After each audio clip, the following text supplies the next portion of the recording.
إن الحمد لله نحمده ونستعينه ونستغفره ونؤمن به ونتوكل عليه ونعوذ بالله من شرور أنفسنا ومن سيئات أعمالنا من يهده الله فلا مضل له ومن يضلله فلا هادي له ونشهد أن لا إله إلا الله وحده لا شريك له ونشهد أن سيدنا وحبيبنا ومولانا محمدا عبده ورسوله الذي أرسله الله تعالى بالحق بشيرا ونذيرا وداعيا إلى الله بإذنه وسراجا منيرا أما بعد فأعوذ بالله من الشيطان الرجيم بسم الله الرحمن الرحيم الذين يأكلون الربا لا يقومون إلا كما يقوم الذي يتخبطه الشيطان من المس ذلك بأنهم قالوا إنما البيع مثل الربا وأحل الله البيع وحرم الربا فمن جاءه موعظة من ربه فانتهى فله ما سلف وأمره إلى الله ومن عاد فأولئك أصحاب النار هم فيها خالدون وقال النبي صلى الله عليه وسلم لعن الله آكل الربا وموكله وكاتبه وشاهديه أو كما قال النبي عليه الصلاة والسلام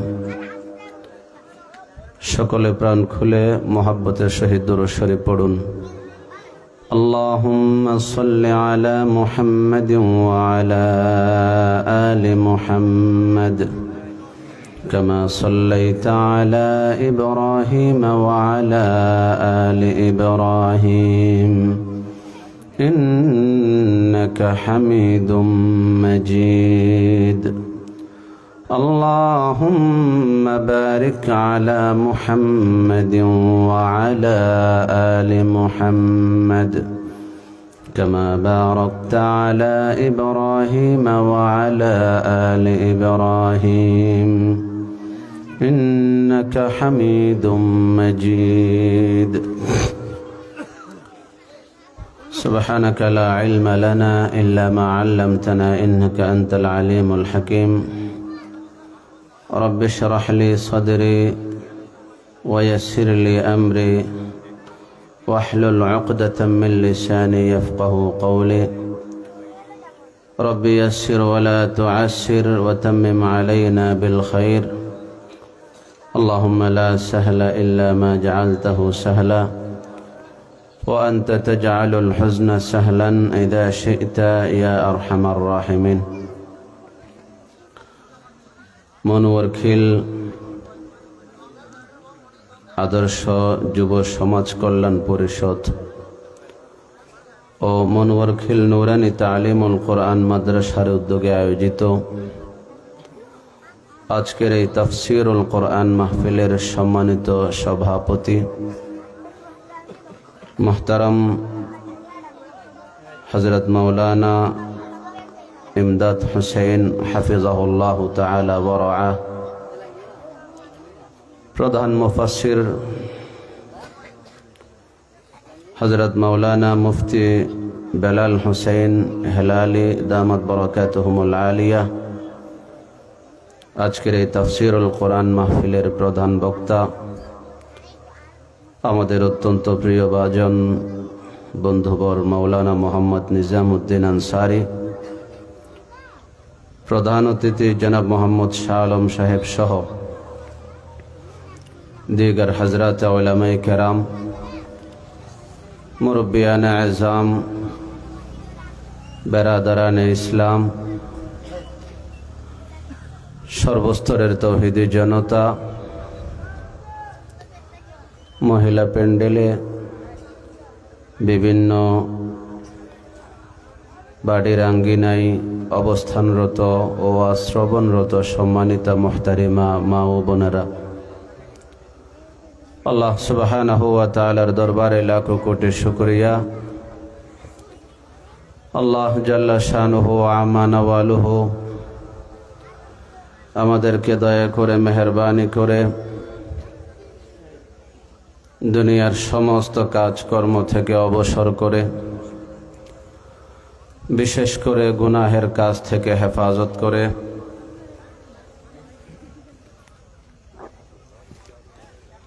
দুনিয়ার সর্বোত্তম মজলিস, যেই মজলিসে কোরআন ও হাদিসের আলোচনা হয়, যেই মজলিসের চতুর্পাশে আল্লাহর রহমতের ফেরেশতারা অবস্থান করেন, যেই মজলিসের উপর সরাসরি আল্লাহ পাকের রহমত এবং সকিনা অর্থাৎ শান্তি বর্ষিত হতে থাকে, যেই মজলিসের মানুষগুলোকে নিয়ে আল্লাহ রাব্বুল আলামিন মালায়েকায়ে মুকাররাবিন তথা নিকটবর্তী ফেরেশতাদের সাথে গর্বের সহিত আলোচনা করেন, শেষ পর্যন্ত আল্লাহ পাক যাদের জন্য সাধারণ ক্ষমা ঘোষণা করেন, এমন একটি মুবারক বরকতপূর্ণ মজলিসে এসে বসে কিছু কথা বলার এবং শোনার সুযোগ করে দিয়েছেন। রব্বে করিমের দরবারে আলিশানে শুকরগুজার হচ্ছে, কালিমাতুশ শুকর আদায় করছি, অন্তরের অন্তঃস্থল থেকে ভক্তি এবং শ্রদ্ধার সহিত সকলেই পড়ছি আলহামদুলিল্লাহ। বিশ্বনবী জনাবে মুহাম্মদুর রাসূলুল্লাহ সাল্লাল্লাহু আলাইহি ওয়াসাল্লামের রওজায়ে আতহারে আমরা লাখো কোটি দরুদ ও সালামের হাদিয়া পেশ করছি। সকলে পড়ছি সাল্লাল্লাহু আলাইহি ওয়াসাল্লাম। মুহতারাম হাজিরিন,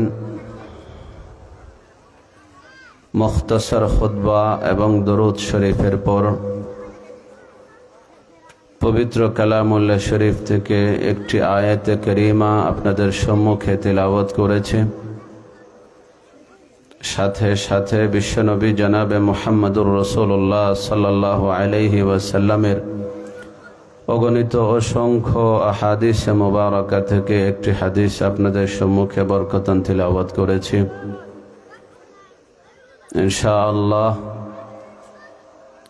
সংক্ষিপ্ত সময়ে কোরআন ও হাদিসকে সামনে রেখে নির্ধারিত বিষয়ের উপর কিছু কথা বলে আপনাদের কাছ থেকে বিদায় নিব। ওমা তৌফিক ইল্লা বিল্লাহ। সবার কাছে দোয়া চাই, দোয়া করবেন আল্লাহ যেন সংক্ষিপ্ত সময়ে এমন কিছু কথা বলার সুযোগ করে দেন, যেই কথার উপর আমল করে আমিও উপকৃত হতে পারি, আপনারা সম্মানিত সামিঈন কেরামও উপকৃত হতে পারেন। সকলে বলুন আমিন। মুহতারাম হাজিরিন, আমরা এখন যেই জগতে আছি, এই জগতের নাম হলো দুনিয়া। এর আগেও কিছু জগৎ আমরা অতিক্রম করে আসছি, এরপরেও আমাদের আরো অনেক জগৎ আছে।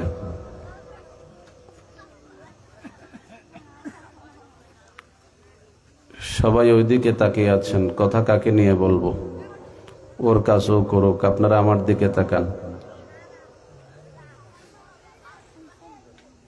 মানুষকে আল্লাহ রাব্বুল আলামিন সৃষ্টি করেছেন চিরঞ্জীব হিসাবে।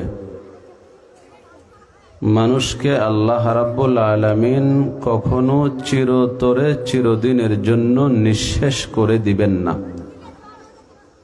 মানুষ চিরঞ্জীব, তবে স্থান পরিবর্তন হবে। কথাটা বুঝতে প্রথমে হয়তো একটু কষ্ট হবে, ব্যাখ্যা করে দিলে বুঝবেন ইনশাআল্লাহ।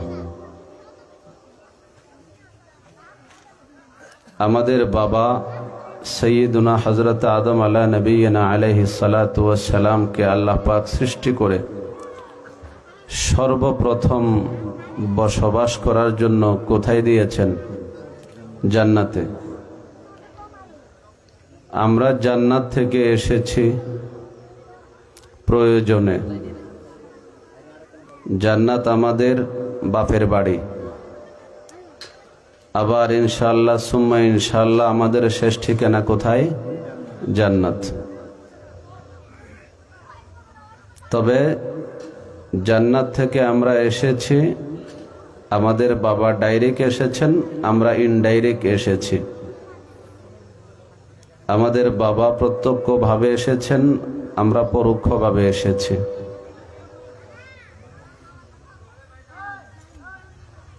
দুনিয়াতে আসার আগে আমরা যেই জগতে ছিলাম সেই জগৎকে বলা হয় আলমে আরওয়াহ, রুহের জগৎ।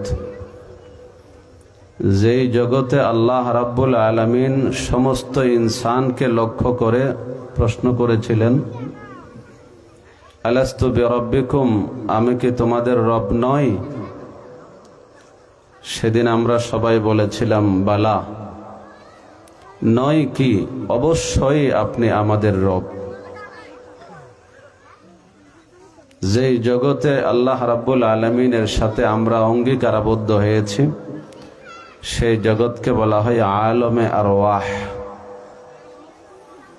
আলমে আরওয়াহ থেকে আমরা মায়ের গর্ভ হয়ে দুনিয়াতে এসেছি। মায়ের গর্ভকে বলা হয় আলমে আরহাম। বর্তমান যেই জগতে আছে এই জগৎকে বলা হয় আলমে দুনিয়া। দুনিয়ার পর আমরা যেই জগতে যাব, কবর জগৎ, এটাকে বলা হয় আলমে বারজাখ। আল্লাহ রাব্বুল আলামিন বলেন, ওয়া মিন ওয়ারাইহিম বারজাখুন ইলা ইয়াউমি ইউবআসুন। দুনিয়ার পরে একটি জগৎ আছে, যেই জগতের নাম হচ্ছে বারজাখ জগৎ, কবর জগৎ। এই জগতে আমরা থাকব কিয়ামত পর্যন্ত। কিয়ামতের দিন থেকে যেই জগৎ শুরু হবে সেই জগৎকে বলা হয় আলমে আখিরাত।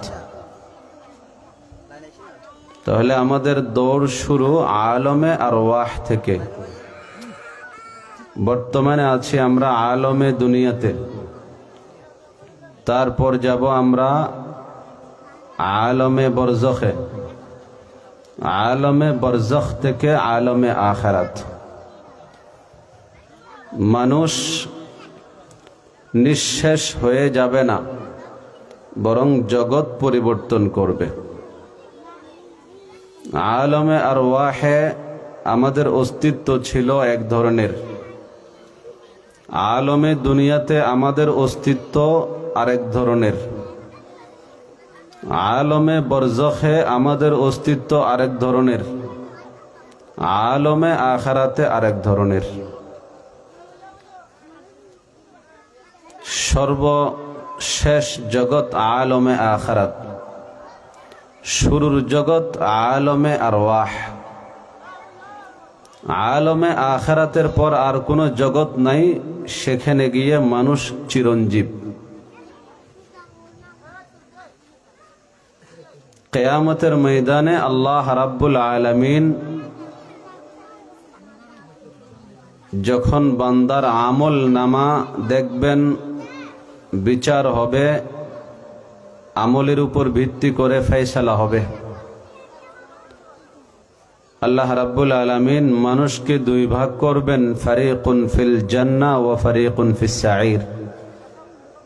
এক ভাগকে জান্নাতে দিয়ে দিবেন আর এক ভাগকে জাহান্নামে দিয়ে দিবেন।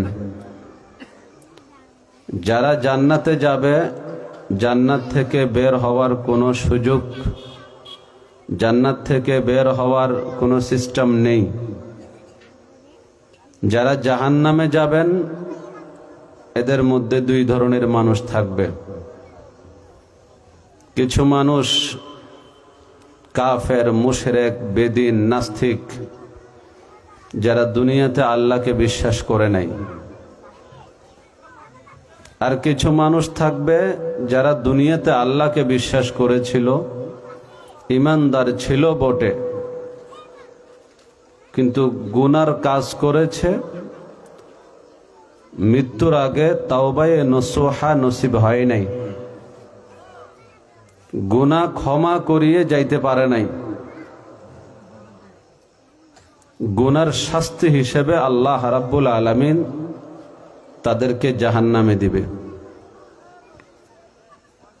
শেষ পর্যন্ত যেহেতু ঈমানদার, শাস্তি শেষ হওয়ার পর আল্লাহ রাব্বুল আলামিন তাদেরকে জাহান্নাম থেকে তুলবেন। জাহান্নাম থেকে তুলে তাদেরকে জান্নাতে দিয়ে দিবেন। একদম শেষ জান্নাতি, যাকে সবার পর জাহান্নাম থেকে বের করা হবে, সবার শেষে যাকে জান্নাতে প্রবেশ করানো হবে, এই ব্যক্তি যখন জান্নাতে চলে যাবে, জাহান্নাম থেকে বের হওয়ার মতো আর কোনো লোক থাকবে না, জান্নাতে প্রবেশ করার মতো আর কোনো লোক থাকবে না। যারা জাহান্নামে আছে চিরস্থায়ী জাহান্নামী, যারা জান্নাতে আছে চিরস্থায়ী জান্নাতি। ওই মুহূর্তে আল্লাহ রাব্বুল আলামিন জান্নাত এবং জাহান্নামের মাঝখানে মৃত্যুকে উপস্থিত করবেন। মৌত, মৃত্যু উপস্থিত করবেন একটা আকৃতি দিয়ে। আকৃতিটা হবে দুম্বার আকৃতি। আল্লাহ রাব্বুল আলামিন জান্নাতবাসী এবং জাহান্নামবাসীকে ডাক দিয়ে জিজ্ঞেস করবেন, এই জিনিসটাকে তোমরা চিনো? সবাই বলবে, নাম হাদাল মৌত, এটা হচ্ছে মৃত্যু। রব্বে করিম সেই দিন নিজ কুদরতি হাতে এই মৃত্যুটাকে জবাই করে দিবেন। আর ঘোষণা হবে, আল্লাহ রাব্বুল আলামিন ডাক দিয়ে বলবেন, ইয়া আহলাল জান্নাতি খুলুদুন ফালা মাউতা ওয়া ইয়া আহলান নারি খুলুদুন ফালা মাউতা। হে জান্নাতবাসী, তোমরা যারা জান্নাতে আছো, তোমরা চিরস্থায়ী জান্নাতি। জান্নাত থেকে বের হওয়ার আর কোনো সিস্টেম নেই, তোমরা চিরস্থায়ী জান্নাতি। যারা জাহান্নামে আছে তাদেরকে রব্বুল আলামিন ডাক দিয়ে বলবেন, ইয়া আহলান নারি খুলুদুন ফালা মাউতা। হে জাহান্নামবাসী, তোমরা যারা জাহান্নামে আছো, তোমরা চিরস্থায়ী জাহান্নামী। জাহান্নাম থেকে বের হওয়ার তোমাদের আর কোনো সুযোগ নাই। জান্নাতীরা বেশি বেশি খুশি হয়ে যাবে, জাহান্নামীরা খুব বেশি পেরেশান হয়ে যাবে। নাউযুবিল্লাহ। যারা জাহান্নামে চলে যাবে চিরস্থায়ী জাহান্নামী, যারা জান্নাতে যাবে চিরস্থায়ী জান্নাতি। জাহান্নামীরাও চিরঞ্জীব, আর কোনোদিন মৃত্যু তাদেরকে গ্রাস করবে না। জান্নাতীরাও চিরঞ্জীব, মৃত্যু কোনোদিন তাদেরকে গ্রাস করবে না। তাহলে মানুষ যে চিরঞ্জীব, এ কথাটা বুঝে আসছে তো সবার। তবে স্থান পরিবর্তন হবে। আমাদের দৌড় শুরু আলামে আরওয়াহ থেকে, আমাদের দৌড় শেষ হবে জান্নাতে গিয়ে। মাঝখানে আমরা দুনিয়াতে কেন আসলাম, কতদিনের জন্য আসলাম? সংক্ষেপে, দুনিয়ায় আমরা কিছুদিনের জন্য আসছি। বলেন, দুনিয়ায় আমরা কিছুদিনের জন্য আসছি। দুনিয়াতে আমরা থাকবো কিছুদিন। দুনিয়ার পর যেই জগৎ আছে আলমে বরজখ, আলমে বরজখে আমরা থাকব বহুদিন। কয়দিন? বহুদিন। আলমে আখিরাতে আমরা অবস্থান করব, আমরা থাকব চিরদিন। দুনিয়াতে কিছুদিন, আলমে বরজখ কবর জগতে বহুদিন, আর আলমে আখিরাতে চিরদিন। কবর জগতে বহুদিন বলা হচ্ছে এই জন্য, যেই মানুষ সবার শেষে মৃত্যুবরণ করবে, যার পর দুনিয়াতে আর কোনো মানুষ থাকবে না, সেও কিয়ামতের আগ পর্যন্ত কমপক্ষে 40,000 বছর কবর জগতে অবস্থান করবে। সুবহানাল্লাহ। দুনিয়াতে আমরা কিছুদিনের জন্য কেন আসলাম? দুনিয়াতে আমরা কিছুদিনের জন্য আসছি, ওই যে আমাদের শেষ ঠিকানা, ওই শেষ ঠিকানার জন্য কিছু পুঁজি নিয়ে যেতে এসেছি। এজন্য হাদিসে এসেছে, আদ-দুনিয়া মাজরাআতুল আখিরাহ, দুনিয়া হচ্ছে আখিরাতের শস্য খেতি। এখান থেকে আপনি চাষাবাদ করে যদি কিছু নিয়ে যাইতে পারেন, তাহলে ওখানে আপনি খেতে পারবেন। এখান থেকে যদি চাষাবাদ করে যদি কিছু নিতে না পারেন, তাহলে ওখানে আর সুখ শান্তির কোনো সিস্টেম নাই। তাহলে দুনিয়াতে এসে আমরা কি করব? জান্নাতে যাওয়ার জন্য চেষ্টা করব। সবাই রাজি আছি তো ইনশাআল্লাহ? কারা কারা রাজি নাই হাত তুলে? বুঝে নাই মুরব্বী। আমরা সবাই জান্নাতে যাওয়ার জন্য রাজি আছি তো ইনশাআল্লাহ? আল্লাহ পাক কবুল করুন, আমিন। জান্নাতে যেতে হলে মৌলিক দুইটা কোয়ালিটি লাগবে। এক নাম্বার কোয়ালিটির নাম হলো ঈমান। বলেন, এক নাম্বার কোয়ালিটির নাম ঈমান। ঈমান আমাদের সবার আছে তো ইনশাআল্লাহ? ঈমান এটা বিশ্বাসের নাম। 7টা জিনিসকে আমরা সবাই বিশ্বাস করি। মক্তবে ঈমানে মুফাসসাল আমরা সবাই পড়েছি। আমানতু বিল্লাহি ওয়া মালাইকাতিহি, আমানতু বিল্লাহি ওয়া মালাইকাতিহি ওয়া কুতুবিহি ওয়া রুসুলিহি ওয়াল ইয়াউমিল আখিরি ওয়াল কদরি খাইরিহি ওয়া শাররিহি মিনাল্লাহি তাআলা ওয়াল বাসি বাদাল মাউত। কয়টা জিনিস? 7টা জিনিস আমরা সবাই বিশ্বাস করি তো। 7 জিনিস কি কি? 1 নাম্বার আল্লাহকে বিশ্বাস করা, 2 নাম্বার ফেরেশতাদেরকে বিশ্বাস করা, 3 নাম্বার রসুলদেরকে বিশ্বাস করা, 4 নাম্বার সমস্ত আসমানি কিতাব সত্য, এটা বিশ্বাস করা, 5 নাম্বার তাকদীরের ভালো মন্দ ইত্যাদি বিশ্বাস করা, 6 নম্বর পরকালকে বিশ্বাস করা, 7 নাম্বার মৃত্যুর পর আবার যে আমরা জীবিত হব এটাকে বিশ্বাস করা। এই 7টি বিষয়ে আমরা বিশ্বাস করি না এমন কোন মানুষ আমাদের মধ্যে কি আছে? নাই। আমরা সবাই কি করি? তাহলে নিঃসন্দেহে আমরা প্রত্যেকেই মুমিন, ঈমানদার। জান্নাতে যাওয়ার জন্য প্রথম কোয়ালিটির নাম ঈমান। তবে ঈমান এটা শিরিক মুক্ত ঈমান হতে হবে। বলেন, ঈমান শিরিক মুক্ত ঈমান হতে হবে।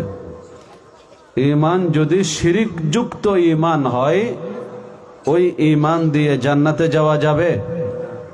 আল্লাহ পাক আমাদেরকে শিরিক মুক্ত ঈমান নসিব করুন, আমিন বলেন। আমরা নিজেদের অজান্তে কিছু শিরিক করে ফেলি। আমাদের সমাজে খুব ভালো করে লক্ষ্য করবেন, নিজেদের অজান্তে আমরা কিছু শিরিক করে ফেলি। ছোট বাচ্চাদের যখন দাঁত পড়ে যায়, আমরা বাচ্চাদেরকে শিখাই দিই যে দাঁতটা ইঁদুরের গর্তে ফেলে দাও, এবং ইঁদুরকে বলবা, ইঁদুর ভাই আমার মোটা দাঁতটা তুমি নিয়ে যাও, তোমার চিকন দাঁতটা আমাকে দাও। অনেকে শিখেই কিনা, আছে না? এদিকের আওয়াজটা আছে। আচ্ছা, দাঁত দেওয়ার মালিক কি আল্লাহ নাকি ইঁদুর? তো আপনি আল্লাহর কাছে না চাই যে ইঁদুরের কাছে চাইলেন? ঈমান আছে না গেছে? যদি বিশ্বাস করেন যে ইঁদুর আপনাকে দাঁত দিতে পারে, তাহলে আপনার ঈমান সেখানে শেষ। আপনার ছেলেকেও আপনি বেঈমান বানাইছেন, নাউযুবিল্লাহি মিন যালিক।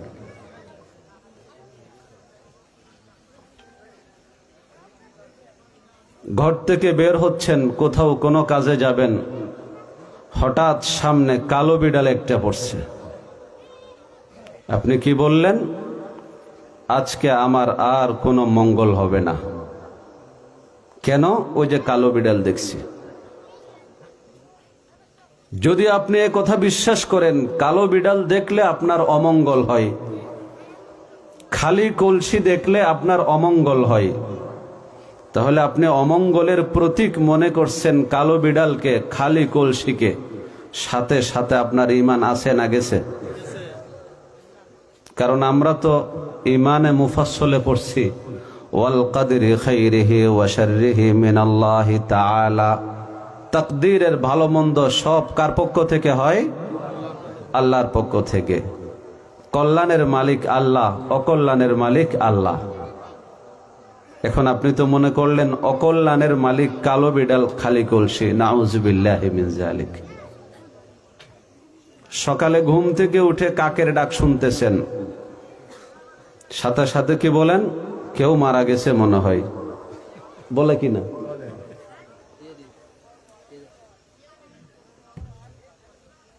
একটু পরে দেখতেছেন ঘরের ছাদে কিংবা বাড়ির পাশের গাছের ডালে হলুদ বর্ণের পাখি ডাকতেছে। আপনি কি বললেন? মেহমান আসবে। চট্টগ্রামের ভাষায় হলুদ্দেশরী। হলুদ বর্ণের পাখি ডাকলে কি বলে আমাদের দেশে? মেহমান আসবে। আচ্ছা, কে মারা গেছে না গেছে, মেহমান আসবে কিনা, এগুলো তো অদৃশ্য জগতের সংবাদ। অদৃশ্য জগতের সংবাদ কেবলমাত্র শুধুমাত্র কে জানেন? পৃথিবীতে আর কেউ জানে? ওয়াইনদাহু মাফাতিহুল গায়ব লা ইয়ালামুহা ইল্লা হু। গায়েবের চাবিকাঠি, অদৃশ্য জগতের সংবাদ একমাত্র আল্লাহ ব্যতীত আর কেউ জানেন না, একমাত্র আল্লাহই জানেন। হুয়াল্লাহুল্লাযী লা ইলাহা ইল্লা হু আলিমুল গায়বি ওয়াশ শাহাদাতি হুয়ার রহমানুর রহিম। আমাদের সামনে যা উপস্থিত যা অনুপস্থিত সব কিছুর জ্ঞান রাখেন একমাত্র কে? আল্লাহ। নিজেদের অজান্তে আমরা অনেক শিরিক করে ফেলি। এজন্য চাইব একমাত্র কার কাছে বলেন? আল্লাহর কাছে। দৈনিক আমরা যত ওয়াক্ত নামাজ পড়ি, যত রাকাত নামাজ আমরা আদায় করি, প্রত্যেক রাকাতে আল্লাহ পাক আমাদেরকে শিক্ষা দেন, ইয়াকা না'বুদু ওয়া ইয়াকা নাস্তাঈন। সূরা ফাতিহা পড়ি কিন্তু বুঝি না। ইয়াকা না'বুদু অর্থ কি? আল্লাহ আপনারই মাত্র ইবাদত করি, একমাত্র আপনার ইবাদত করি। ওয়া ইয়াকা নাস্তাঈন, আপনার কাছেই সাহায্য চাই, আর কারো কাছে সাহায্য চাই না। নামাজের প্রতি রাকাতে আল্লাহর সাথে আমরা ওয়াদা করছি, কিন্তু নামাজ থেকে বের হয়ে আমরা সাহায্য চাই কবরের কাছে গিয়ে, আমরা সাহায্য চাই মাজারের কাছে গিয়ে, আমরা সাহায্য চাই পীর সাহেবের কাছে গিয়ে, ছেলের দাঁত খুঁজি ইঁদুরের কাছ থেকে। নাউযুবিল্লাহি মিন যালিক।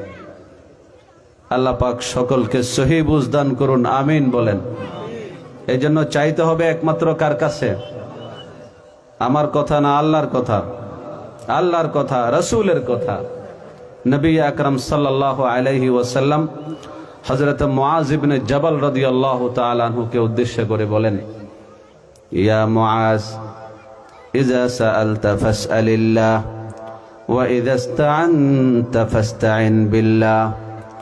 لو اجتمعت الأمة على أن ينفعوك بشيء لم ينفعوك إلا بشيء قد كتبه الله لك ولو اجتمعوا على أن يضروك بشيء لم يضروك إلا بشيء قد كتبه الله عليك নবী আকরাম সাল্লাল্লাহু আলাইহি ওয়াসাল্লাম ইরশাদ করেন, মুআজ, তুমি যদি কিছু চাও আল্লাহর কাছে চাও, যদি সাহায্যের প্রয়োজন হয় আল্লাহর কাছে সাহায্য প্রার্থনা করো। কারণ দুনিয়ার সমস্ত মানুষ একত্রিত হয়ে যদি তোমার কোনো উপকার করতে চায়, আল্লাহ রাব্বুল আলামিন তোমার তাকদীরে যতটুকু লিখেছেন এর বাহিরে কিছু করতে পারে না।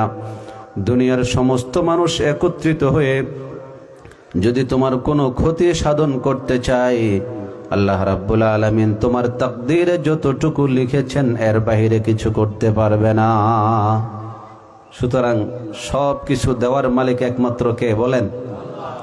নাকি মাইজভান্ডারের আহমদুল্লাহ শাহ, নাকি জিয়াউল হক শাহ, নাকি আমার পীর? চাইতে হবে কার কাছে? ধনভান্ডার কার কাছে?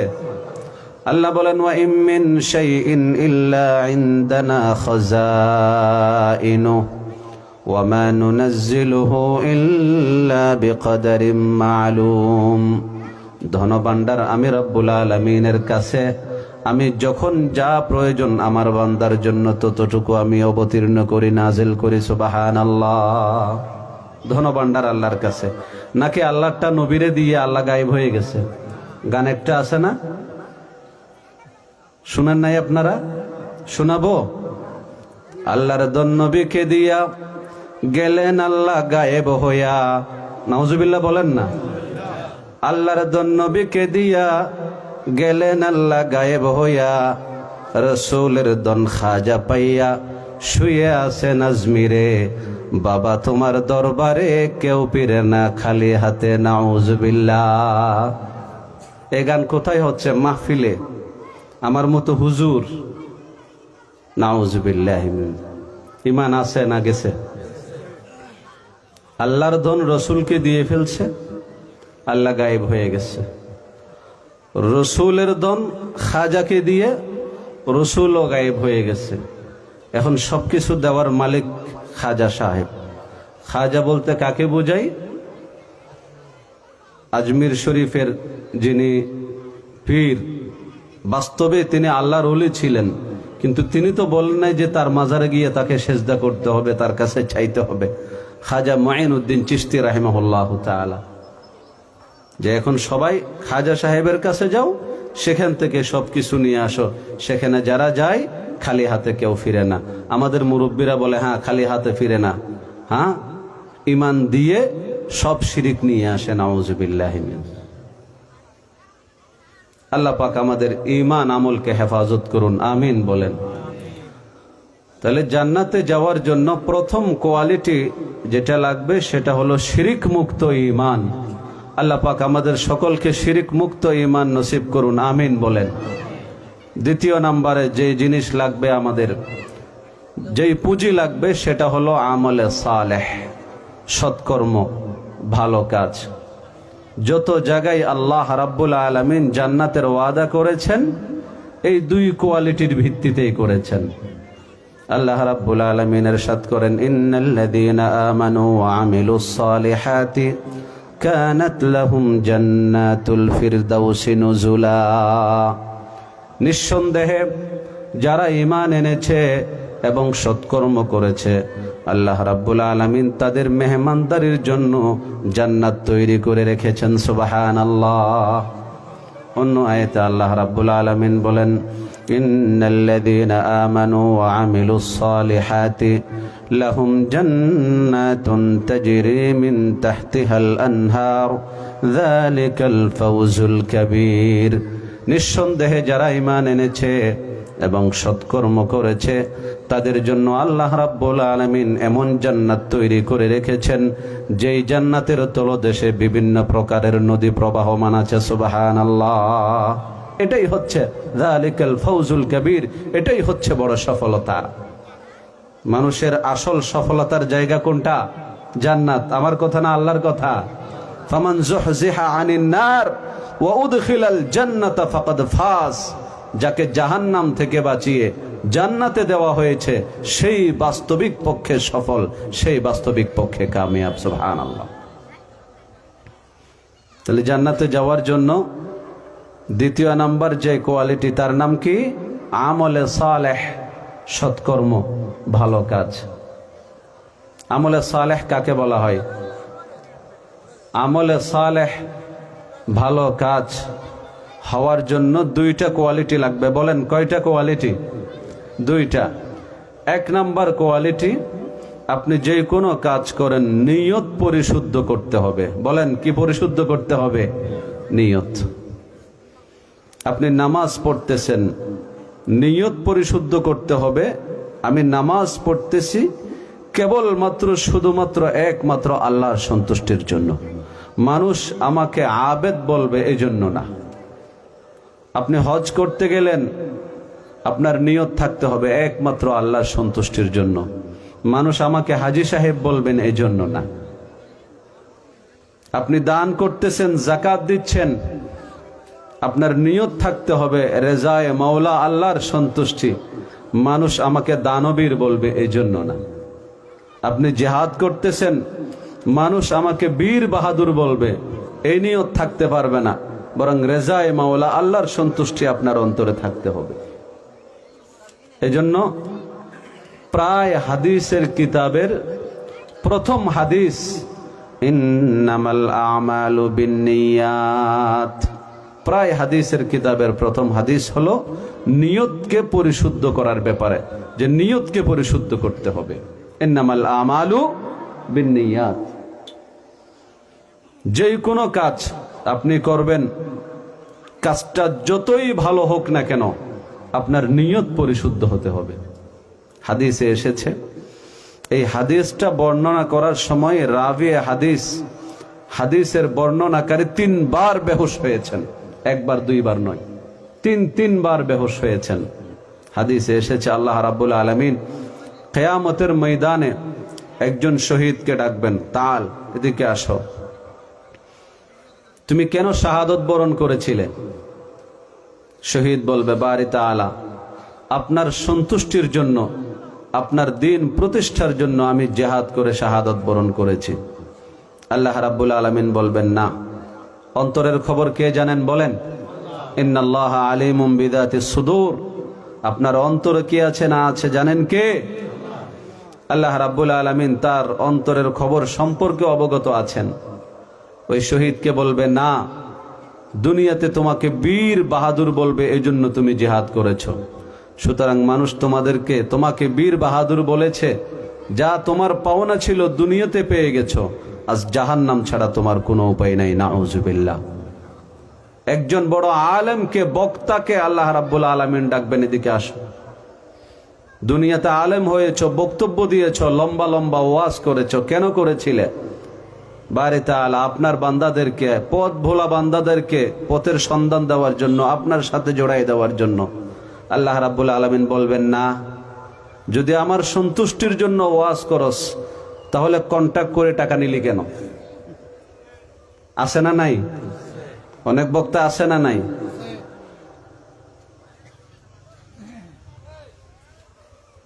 বক্তাকে বুকিং দিতে হয় আগে 10,000 টাকা দিয়ে, 20,000 টাকা দিয়ে। যেই দিন ওয়াজ, তার আগের দিন বক্তা ফোন দেয়, বাকি 50,000 টাকা পাঠাই দেন, বিকাশ করে দেন। এমন বক্তা আছে না নাই? ইত্তাবিউ মান লা ইয়াসআলুকুম আজরা। আল্লাহ রাব্বুল আলামিন পবিত্র কালামুল্লাহ শরীফে সূরা ইয়াসিনে বলছেন, ওই সমস্ত লোকদের অনুকরণ করো, ওই সমস্ত লোকদের কথা শুনো যারা তোমাদের কাছে প্রতিদান চায় না, যারা কন্ট্যাক্ট করে পয়সা নেয় না। হ্যাঁ, হুজুররা আসবেন, তাদের গাড়ি ভাড়া রাহ খরচ তো কিছু দিতে হবে, সেটা ঠিক আছে, কিন্তু যদি মাহফিল করা এটা যদি আল্লাহর সন্তুষ্টির জন্য হয়, তাহলে আপনি কন্ট্যাক্ট করে 40,000 50,000 টাকা নেবেন কেন? আল্লাহ পাক সকলকে বোঝার তৌফিক দান করুন, আমিন বলেন। আল্লাহ পাক আলেমকে বলবে, না, দুনিয়াতে তুমি ওয়াজ করছিলে টাকার জন্য, তোমাকে মানুষ বড় বক্তা বলবে এই জন্য, আজ জাহান্নাম ছাড়া তোমার কোনো উপায় নাই। নাউজুবিল্লাহ। এইভাবে বিভিন্ন আমলের নিয়ত ঠিক না থাকার কারণে আল্লাহ রাব্বুল আলামিন বিভিন্ন আমেলদেরকে জাহান্নামে দিয়ে দিবেন, নাউযুবিল্লাহি মিন যালিক।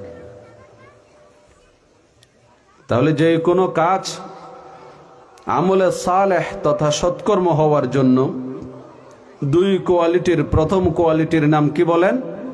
নিয়ত পরিশুদ্ধ করতে হবে, যেটাকে বলা হয় ইখলাস। বলেন, যেটাকে কি বলা হয়? ইখলাস।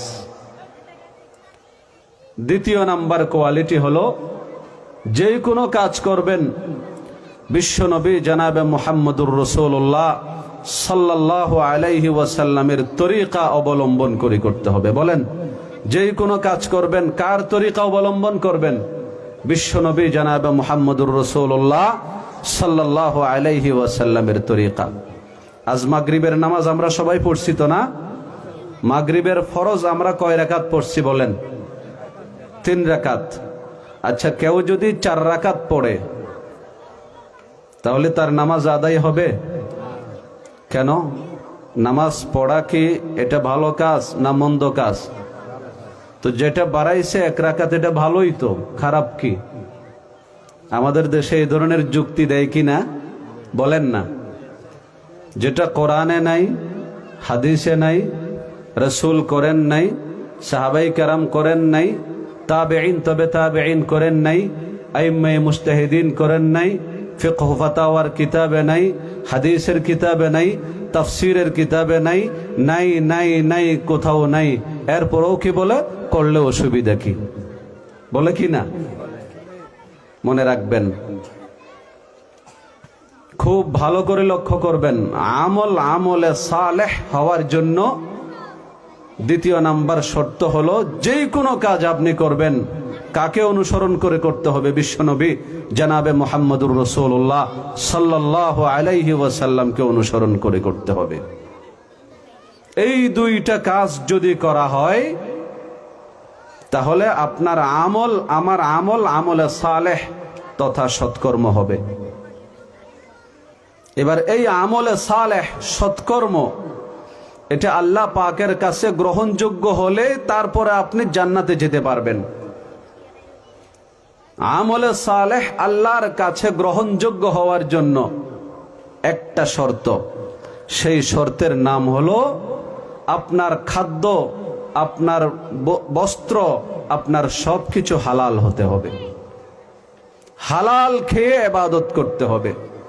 হারাম খেয়ে কেউ যদি ইবাদত করে, এই ইবাদত আল্লাহর দরবারে কি হবে না? বলেন, গ্রহণযোগ্য হবে না। আপনারা আমার দিকে লক্ষ্য করেন, অনেক দেরি থেকে আপনারা এদিকে তাকিয়ে আছেন, আমার দিকে লক্ষ্য করেন। যার কাজ সে করবে, আপনাদের কাজ হলো ওয়াজ শ্রবণ করা। আমার দিকে লক্ষ্য করবেন। আপনারা আমার দিকে লক্ষ্য না করলে আমার কথা আসবে না, লাইনচ্যুত হয়ে যাব।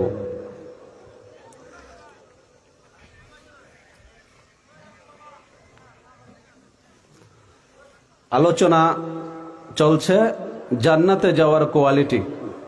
1 নাম্বার ঈমান, দ্বিতীয় নাম্বার আমল, আমলে সালেহ। আমলে সালেহ হওয়ার জন্য 2টা কোয়ালিটি। 1 নাম্বার নিয়ত পরিশুদ্ধ হতে হবে, দ্বিতীয় নাম্বার তরিকা রাসূলের হতে হবে।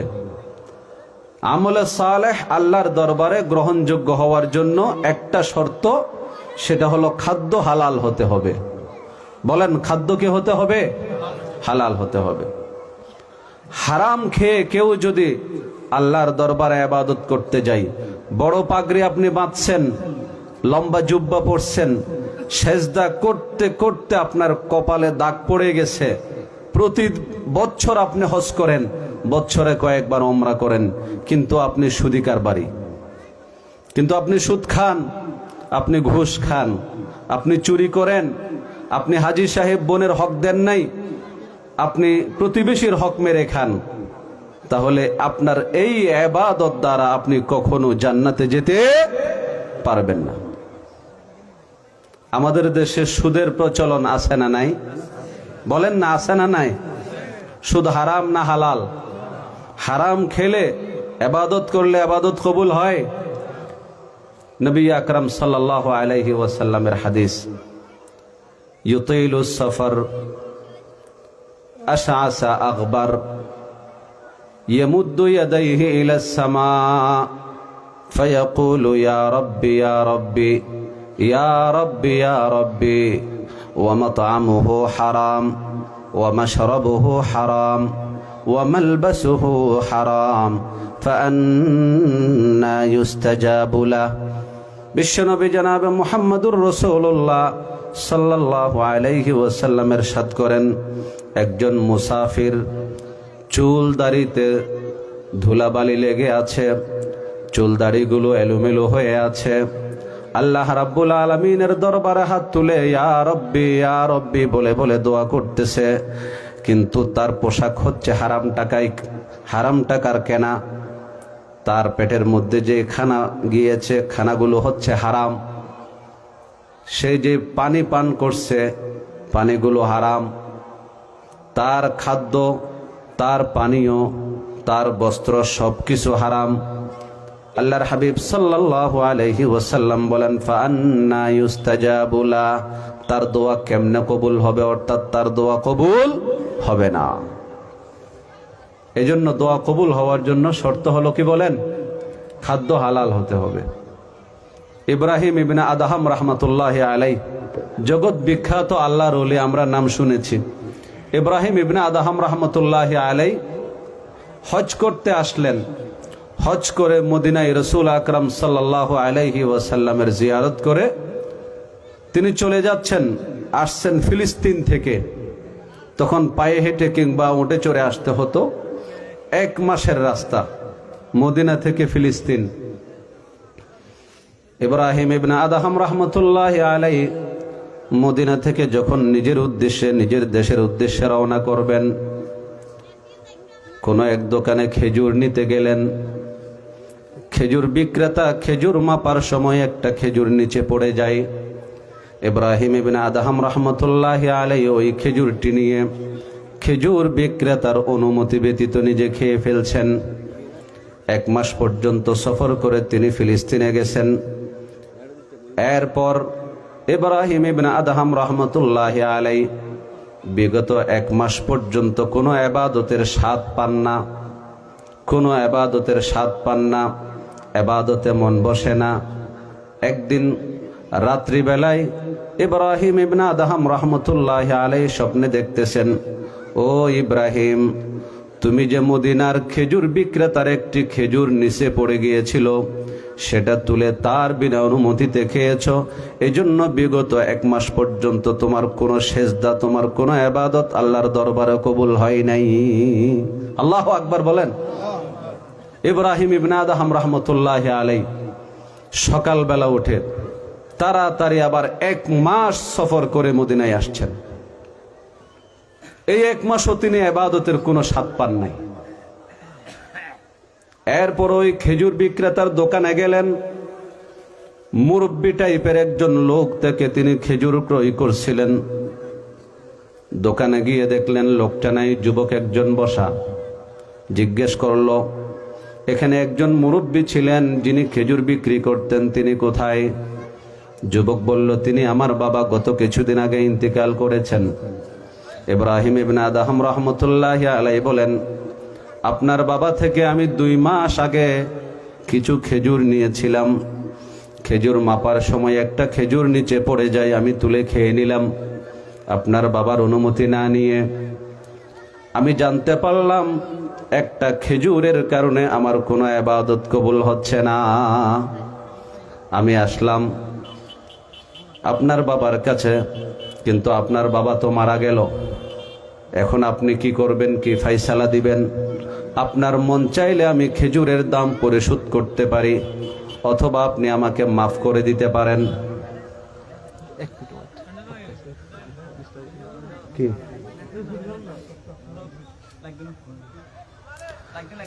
ইব্রাহিম ইবনে আদহাম রাহমাতুল্লাহি আলাইহি যখন তাকে বললেন যে আপনি এই খেজুরের ব্যাপারে একটু লক্ষ্য করেন, এই খেজুরের ব্যাপারে আপনি আমাকে কি বলবেন? আপনার মন চাইলে আপনি আমার থেকে দাম নিতে পারেন, আপনার মন চাইলে আমাকে মাফ করে দিতে পারেন। তখন ছেলে বলল কি, যে আমার বাবা মারা যাওয়ার সময় তিনজন ওয়ারিশ রেখে গেছেন। আমি, আমার একজন ছোট বোন, আমার মা। এই একটা খেজুরের মধ্যে আমার মার হক হলো 2 আনা, বাকি 14 আনা 3 ভাগ করে 2 ভাগ আমার, 1 ভাগ আমার বোনের। আমি শুধু এতটুকুর মালিক। 14 আনাকে 3 ভাগ করে 2 ভাগের মালিক আমি, 1 ভাগের মালিক আমার বোন। আমি আমার ভাগটা মাফ করে দিতে পারবো, আমি মাফ করে দিলাম। সুবহানাল্লাহ বলেন। ইব্রাহিম ইবনে আদহাম রহমতুল্লাহি আলাইহি বলেন, আমার মনে হচ্ছে যেন আমার মাথার উপর অর্পিত বোঝার 2 ভাগের 1 ভাগ হালকা হয়ে গেছে, আজ করতে পারতেছি। এরপর ইব্রাহিম ইবনে আদহাম রহমতুল্লাহি আলাইহি জিজ্ঞেস করলেন, এবার তোমার বাড়ি কোথায়? হুজুর, এখান থেকে সামনে একদিন সফর করে অমুক গ্রামে যেতে হবে, আমার বুড়ি মা সেখানে আছে। ইব্রাহিম ইবনে আদহাম রহমতুল্লাহি আলাইহি একদিন সফর করে সেখানে গেলেন। ওই ছেলের মায়ের কাছ থেকে তার মার যেই ভাগ 2 আনা, এটা ক্ষমা চেয়ে নিলেন, তিনি ক্ষমা করে দিলেন। আরো 1 ভাগ রয়ে গেছে, ওই যে তার বোনের, বৃদ্ধর মেয়ের। তো বুড়িকে জিজ্ঞেস করলো, বুড়িমা আপনার মেয়ে কোথায়? মেয়েকে তো বিয়ে দিয়েছে অনেক দূরে, এখান থেকে 3 দিনের রাস্তা। ইব্রাহিম ইবনে আদহাম রহমতুল্লাহি আলাইহি ঠিকানা নিলেন। 3 দিনের রাস্তা অতিক্রম করে তিনি সেখানে গেলেন। সেখানে গিয়ে ওই মেয়ের সাথে সাক্ষাৎ করে মেয়ের থেকে যখন নাকি মাফ নিলেন, ইব্রাহিম ইবনে আদহাম রহমতুল্লাহি আলাইহি বলেন, এইবার আমার মনে হচ্ছে যেন আমার মাথা থেকে অর্পিত বোঝা পুরোটাই নেমে গেছে। এখন ইবাদত করতে গেলে, আল্লাহর দরবারে সেজদা দিতে গেলে আমি আগের মতোই পূর্ণ স্বাদ পাচ্ছি, তৃপ্তি পাচ্ছি। সুবহানাল্লাহ। একটা খেজুরের জন্য যদি এই অবস্থা হয়, এখন আমরা বিনা অনুমতিতে কত জিনিস খাই। খাওয়ার মতো লোক আছে না নাই? বাজারে গেছেন, বড়ই কিনতেছেন, বড়ই মাফতেছে, মাফতে মাফতে আপনি 2-3টা খেয়ে ফেলছেন, আছে না নাই? আপনি আঙ্গুর নিতেছেন, আঙ্গুর বিক্রেতা আঙ্গুর মাপতেছে, আপনি 2-3টা খেয়ে ফেলছেন, আছে না নাই? বাদাম বিক্রেতা, চনাবুট বিক্রেতা থেকে চনাবুট বাদাম নিচ্ছেন, অনুমতি না নিয়ে আপনি খেয়ে ফেলতেছেন। জমিনের আইল দিয়ে হাঁটতেছেন, আরেকজনের জমি থেকে দান কতগুলো নিয়ে খুঁড়তে খুঁড়তে খাইতেছেন। মুদি দোকানে দাঁড়াইছেন, সদাই করতেছেন, সে ব্যক্তি আপনাকে জিনিসগুলো দিচ্ছে, আপনি আস্তে আস্তে চালের বস্তা থেকে চাল নিয়ে আপনি খুঁড়তেছেন, খাইতেছেন। এগুলো হালাল না হারাম? হারাম যদি আপনার শরীরে যদি থাকে, ইবাদত কবুল হবে? এই হারামের মধ্যে সবচাইতে জঘন্য হারাম হচ্ছে সুদ। আমার নবী বলেন, 1 টাকা যেই সুদের খায়, মায়ের সাথে 42 বার অপকর্ম করার গুনাহ আল্লাহ পাক তার আমল নামায় লেখেন। নাউজুবিল্লাহ।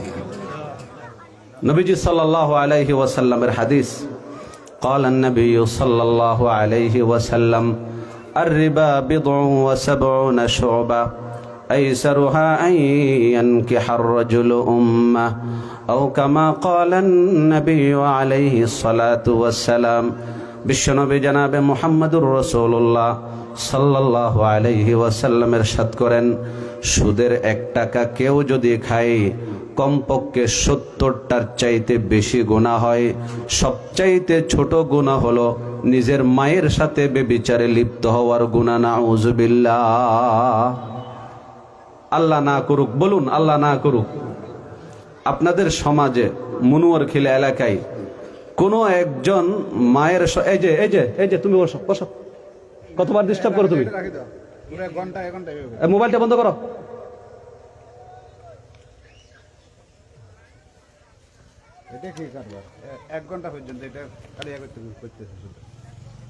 কে বলে তোমাদেরকে এখানে আসার জন্য?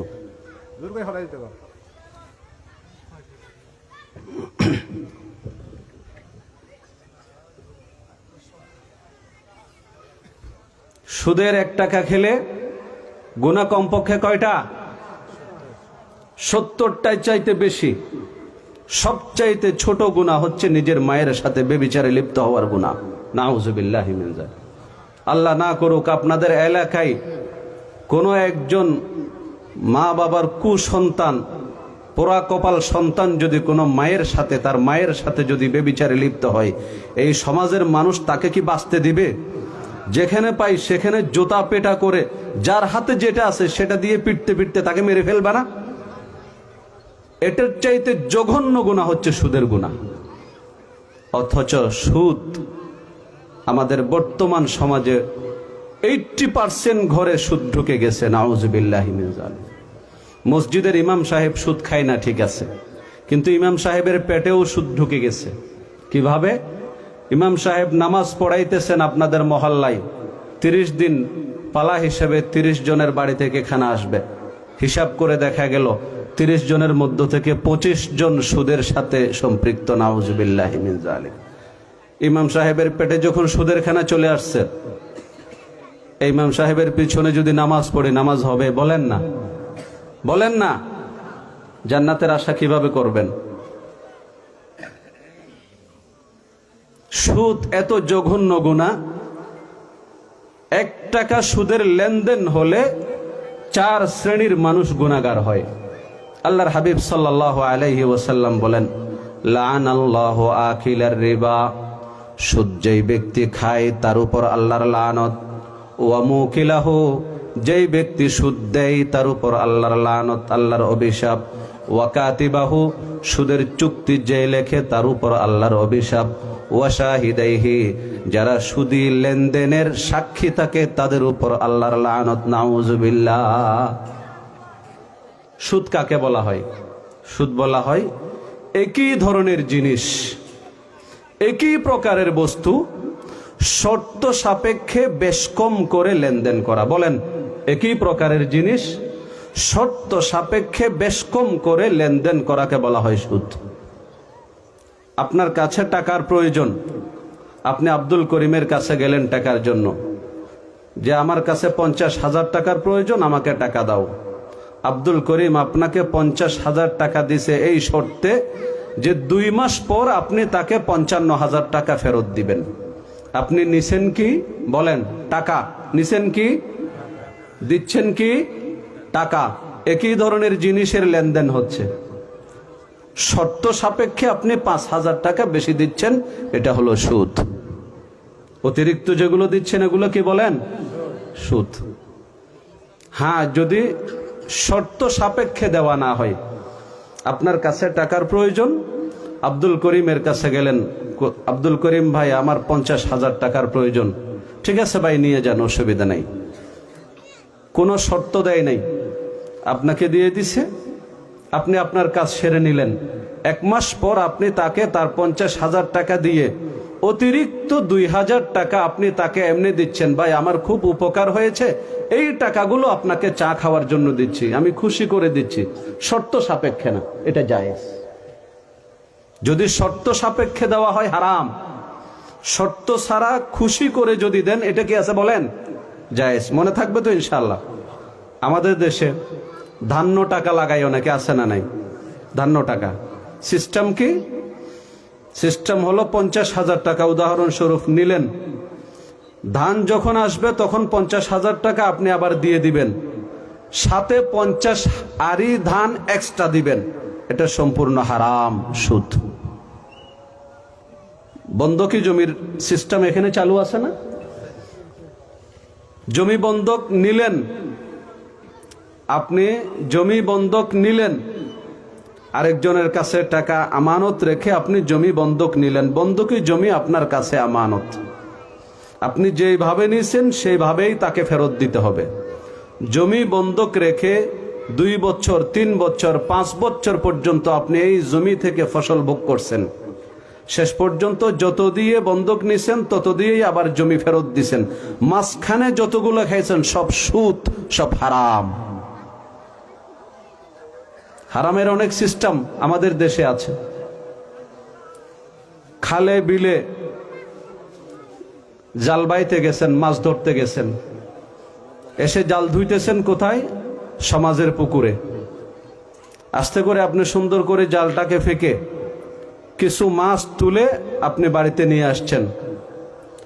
হ্যাঁ, সমাজের পুকুরে আপনার ভাগ আছে, ঠিক আছে, কিন্তু একটা মাছও যদি তোলেন, সেই মাছটাকে আপনি সমান ভাগে ভাগ করে যতজন ভাগীদার আছে তাদেরকে দেওয়ার আগে আপনি যদি খান, পরিষ্কার হারাম, সুদের গুনায় লিপ্ত হবেন। নাউজুবিল্লাহি মিন যালিক। আবার কিছু মানুষ আছে বাজার থেকে মাছ নিয়ে আসছে, গোস্ত নিয়ে আসছে, টমেটো আনতে ভুলে গেছে, তো কি বলে, ওই যে পাশে তোমার চাচার ক্ষেত আছে, 2টা টমেটো নিয়ে আসো। কাউকে না বলে নিয়ে আসছে। গরুর গোস্ত আনছেন 800 টাকার গরুর গোস্ত, এখন তো দাম একটু কমছে, 600-650 পর্যন্ত বিক্রি করে মনে হয়। 650 টাকা আপনি ব্যয় করে গরুর গোস্ত নিয়ে আসছেন। এই 650 টাকার গোস্ত আপনি হারাম করে ফেলছেন আরেকজনের কাছ থেকে টমেটো একটা চুরি করে। চলে কিনা আমাদের দেশে এগুলা? টমেটো আনছেন, সব ঠিক আছে, কিন্তু ধনিয়া পাতা আনতে ভুলে গেছেন। আপনার ওয়াইফ কি করলো? বাড়ির পিছনে বেড়ার ফাঁকে হাত দিয়ে আরেকজনের ভিটা থেকে 3-4টা ধনিয়া পাতা নিয়ে নিছে, সুন্দর করে ধুয়ে দিছে, গরুর গোস্ত মাছের মধ্যে ছেড়ে দিছে।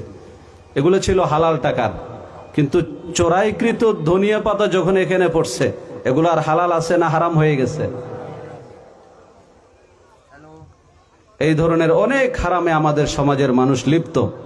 আল্লাহ সুবহানাহু ওয়া তাআলা যা কথা বললাম আমাদের সকলকে আমল করার তৌফিক দান করুন, আমিন। আল্লাহ পাক আমাদেরকে হারাম থেকে বেঁচে থেকে হালাল খেয়ে জীবন যাপন করার তৌফিক দান করুন, আমিন। ওয়া আখিরু দাওয়ানা আলহামদুলিল্লাহি রাব্বিল আলামিন ওয়া সাল্লাল্লাহু তাআলা আলা খায়রি খালকিহি মুহাম্মাদিন ওয়া আলিহি ওয়া আসহাবিহি আজমাইন। আসসালামু আলাইকুম ওয়া রাহমাতুল্লাহি ওয়া বারাকাতুহু।